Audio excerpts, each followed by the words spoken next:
Olá, estamos aqui no segundo programa Bate-Papo com o Tarcísio e temos hoje a honra, o prazer de receber uma companheira de lutas da Grécia, né? Nós estamos aí acompanhando a situação, né, da Europa, como dizemos, um espectro ronda a Europa, o espectro do combate à austeridade, né, da derrota da austeridade, da Troika, do FMI.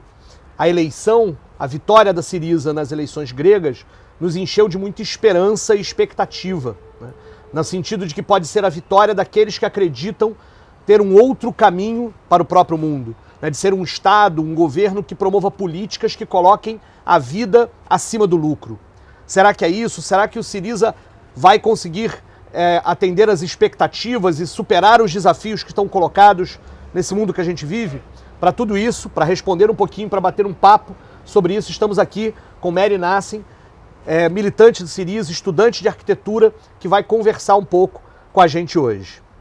Queria fazer uma primeira pergunta, primeiro agradecer muito por você estar aqui com a gente e te pedir para você se apresentar um pouquinho, né, falar um pouquinho de você, como é que é a tua militância, como é que foi tua chegada perto, né, do Syriza, como é que é isso, você contar um pouquinho aí pra gente como é que é a tua militância. Hello to everyone. I'm really happy to be here with you as well, and I want to thank you as well. My name is Mary. I'm studying architecture. I'm on my 6th year of my studies in Athens. I am a member of Syriza almost 6 years now. I joined Syriza almost right after I finished high school. The year I finished school was a very strong year for Athens. We had a very strong youth movement in Greece. It was right at the beginning of the crisis in 2008. So the people of my age had a really early contact with politics and with participating in movements. So it was a need that many of us had at the era to join organizations, join a party and fight through there. E por que, Mary, você e outros jovens da tua geração procuraram a Syriza e não outros partidos como o PASOK, outras instituições, né? Por que a Syriza atraiu essa juventude? The thing is that the people of Syriza, especially the youth of Syriza, participated very much with all its powers in this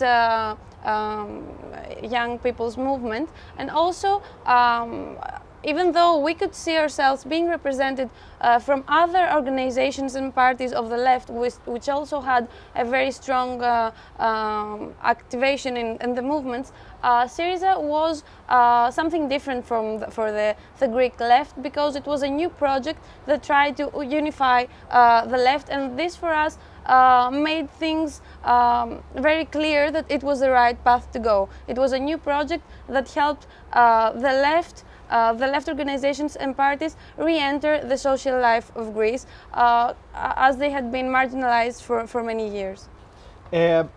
Mary, explica pra gente como é que está a situação agora da Grécia, ou seja, qual é a situação mais recente da Grécia. A gente ouve muito falar dessa questão da austeridade, das pressões que as políticas impostas pela Troika, como elas trouxeram para o povo grego, situações muito complicadas. Explica pra gente um pouquinho sobre como é que está a situação da Grécia hoje, principalmente em relação às políticas de austeridade. Since the beginning of the crisis, the Greek people see their lives deteriorate day by day. We have been watching the capital's crisis being transformed into a national crisis, which also moved the weight of the crisis to the people, to the working people, to the lower classes. We have been watching the last governments, one of PASOK, the Socialist Democrats, one of New Democracy, which is the right-wing party, and also a national government. We have seen all those three imposing new measures and finding new ways to cut down on our rights, cut down on our salaries, and on our living standards. The Greek people now, 30% of them are under the limit of poverty. For us, it's very difficult to explain sometimes, because it's a transformation that happened so quickly that it's difficult to perceive even for us. The schools are closing down, the hospitals are closing down. Right now, the minimum salary for a young person is a bit less than 400 euros. So we can imagine that this makes in no way possible for a young person in Greece to live on its own right now. And we have been watching all this happening in a climate of terrorism, with governments from the one hand cutting down salaries and pensions, and on the other hand increasing the oppression, increasing the police violence. So this has led to what we call a collective depression. We have a whole nation actually that is under a collective depression because of the things that have been imposed to us. Mary, e como é que essa política de austeridade atingiu a universidade? E como é que você, como estudante universitária, viveu isso? Ou seja, como é que isso atingiu a universidade? Como é que esses cortes de gasto afetaram a tua vida enquanto estudante universitária? First of all, we should say that a student in Greece right now, most of them cannot afford to study without working, which didn't used to be the case. Greek education used to be public and free, but now, even though up to that point it still remains, the young people cannot afford studying without working part-time as well. So that's a huge difference between our generation and the previous. Later we have also seen many reforms in the area of the field of education, many of them trying to catch up with the reforms in the other European countries that have a different perspective on education. So we saw the funding for the universities cutting down. This affected mostly the universities not in the bigger cities but in the smaller ones. But also in Athens we watched that happen. Also the letdown of many workers, especially in my institution, for example. Many people who worked for the university lost their jobs.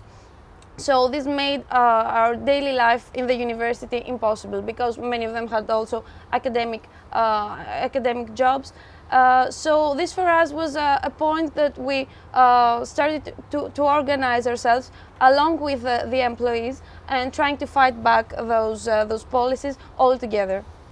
Muito curioso como no Brasil a gente está vivendo uma situação muito parecida neste momento, nos cortes de gastos nas universidades públicas, e a gente tem uma situação de piora substancial na qualidade, de ameaça de piora da qualidade do trabalho, do serviço, da vida dos trabalhadores das universidades e, consequentemente, dos estudantes. Isso também em outros colégios, como onde eu trabalho, no Colégio Pedro II. Mas deixa eu te perguntar, então, como é que o povo grego, como é que a juventude, como é que os trabalhadores se organizaram para enfrentar essa situação? Falar um pouquinho dessa questão dos movimentos, da organização, como é que eles enfrentaram essa situação?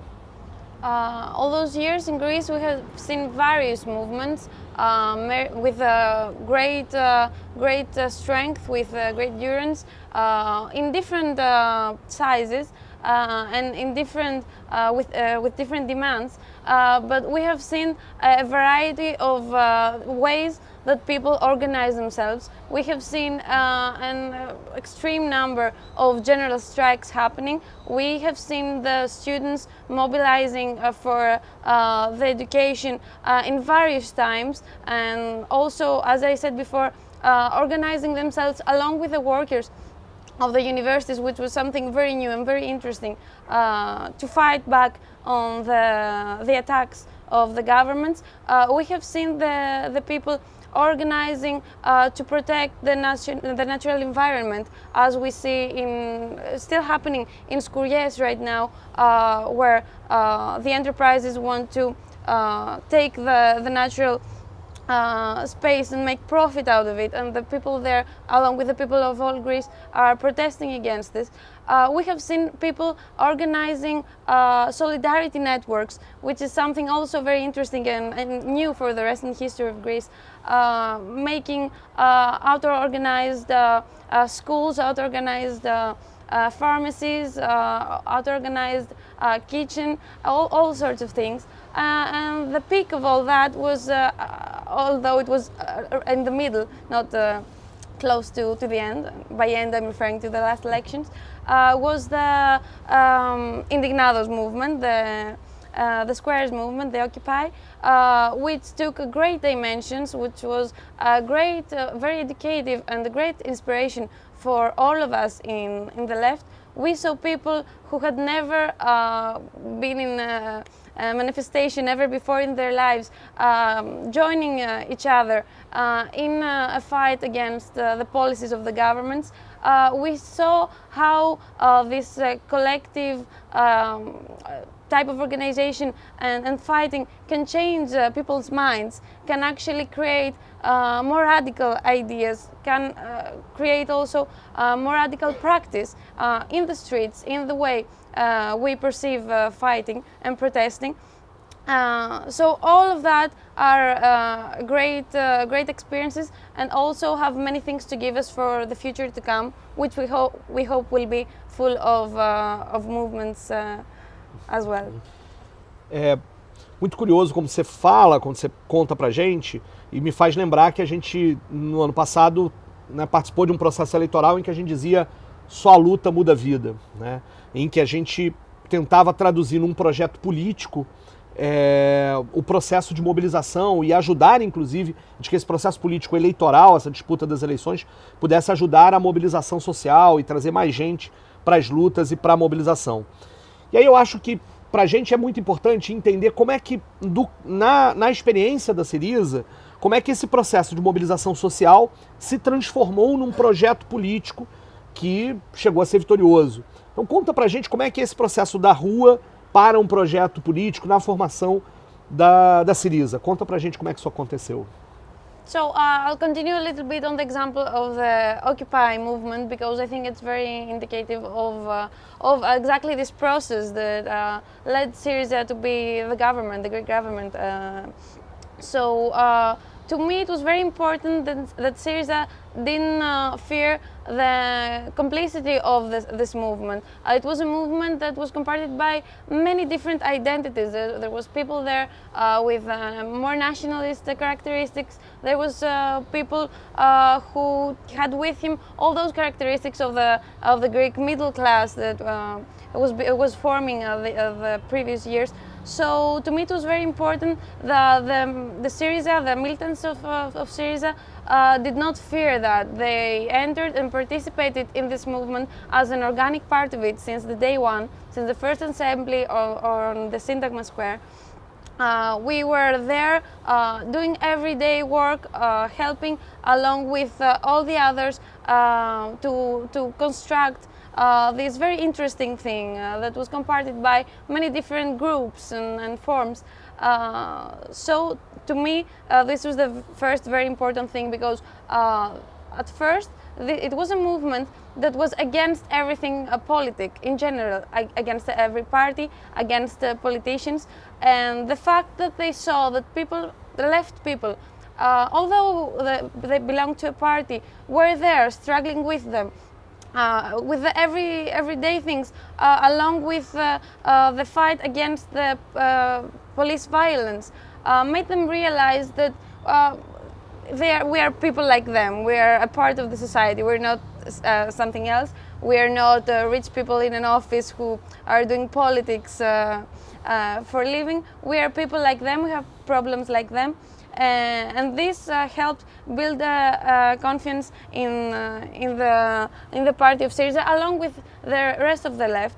But Syriza was the party that managed to represent this in the political level. And this was very crucial because we saw that even though we had very many and very powerful movements all those years, they couldn't actually achieve anything because we had governments that were so rigid and did not have limits to allow to any demand be realized. So what people perceived quickly that what we need is a bigger change. What we need is a bigger change in Greece. We cannot keep fighting for our demands and hope for the government to listen because they have reached a point where this is not a possibility for them. They perceive politics by terrorizing the people and oppressing. They no longer can give any space for the movements to develop. Mary, você disse que o Syriza soube trabalhar com as várias perspectivas dos movimentos, do Occupy, né? Portanto, perceber as várias perspectivas e trabalhar com elas. Mas é possível dizer que o Syriza tenha uma característica? É possível afirmar que o Syriza é anticapitalista? Well, judging by the national and international reactions to the election and the rise of Syriza, I would say it's definitely a threat.